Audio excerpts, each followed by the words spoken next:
from the moment that I picked up the book, I was, in mind with Kwame. And so I kind of got that essence of it, that it's called The Crossover, but it's about life and lessons and rites of passage. First of all, Kwame, congratulations on your book, being turned into a television show.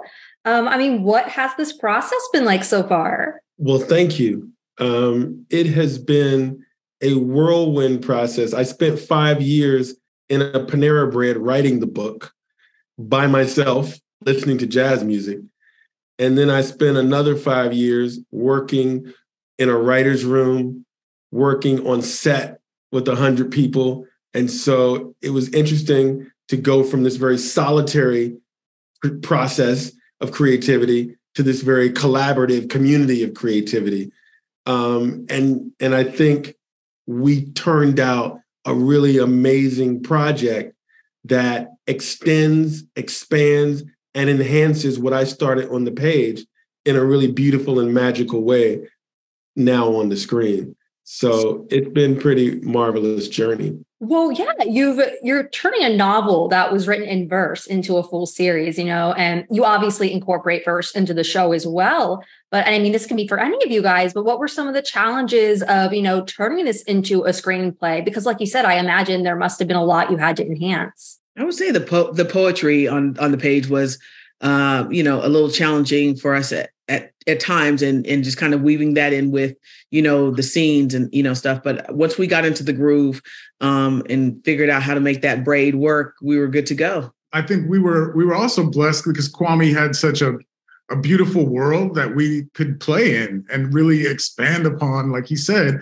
some of the ideas that are beautiful in the book and just take them to the highest level and visual level that we could find. Yeah. You superimpose text over a lot of the scenes, whether it was introducing a character or giving a definition.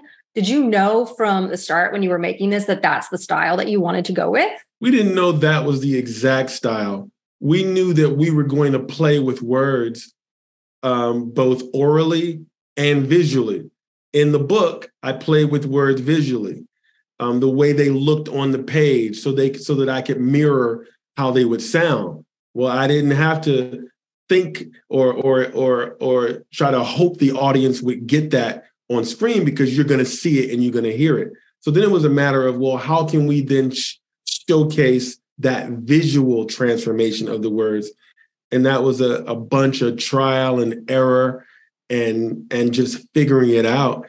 And I happen to have two geniuses when it comes to screenwriting with me in Kimberly and Damani, and they work their magic.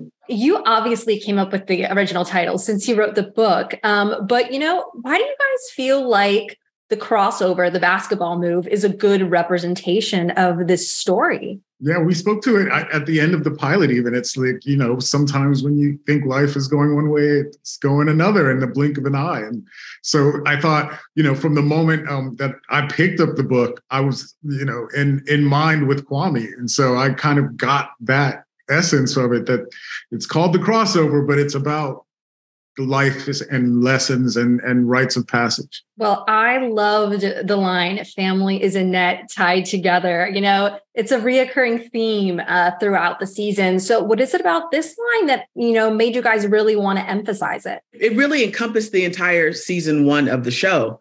And that was just something that we looked to, when we were going into breaking the episodes and discussing, different things we wanted to touch on, but it really encompasses the theme of season 1. All right. Well, thank you guys so much for chatting with me about the show. I really enjoyed it. I think it is excellent so far. So fingers crossed for season 2.